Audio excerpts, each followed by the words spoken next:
Upenyu wemai kunenge kudada Ibegore ndichaiwa nawo mose mukundi dawo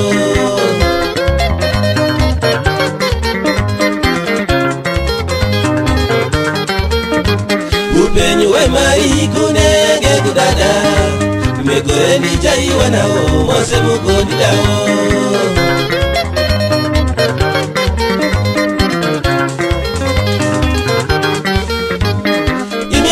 Nivenga nokutandina omari Imegore ndichaiwa nawo mose mukundi dawo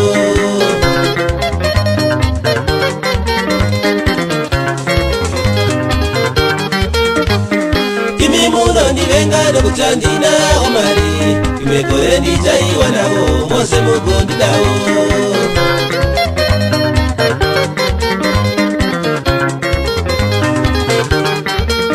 Iniwo zangu murombo diri mubengi we muruse Kutandina omari Imegore ndichaiwa nawo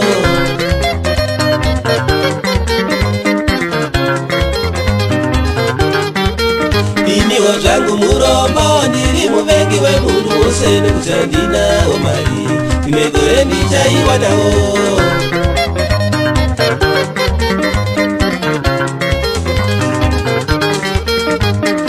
Ndosaiwa mufaro kana ndisina omari Kana ndaiwana aiwa moyo unofara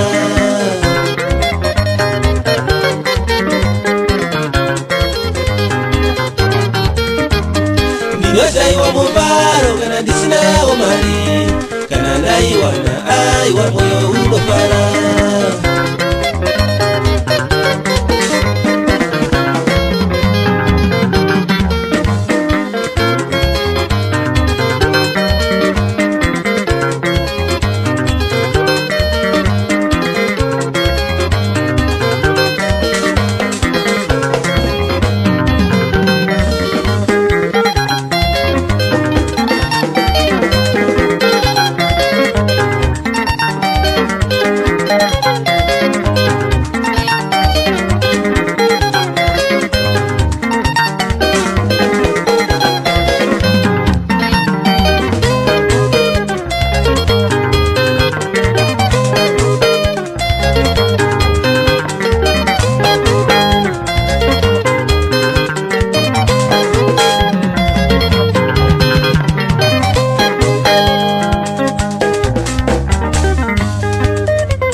Ndamboda wokukwaziswa nekuti ndiri muromboni.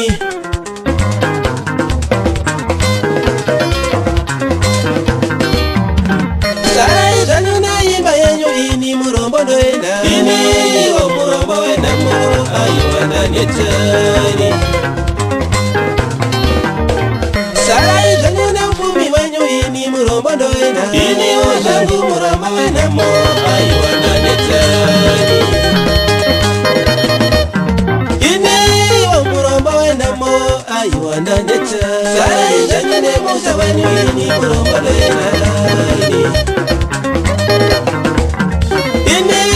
Murombo wenamo aiwa ndanetani. Sarai zvanyu neupfumi wenyu ini murombo ndoenda.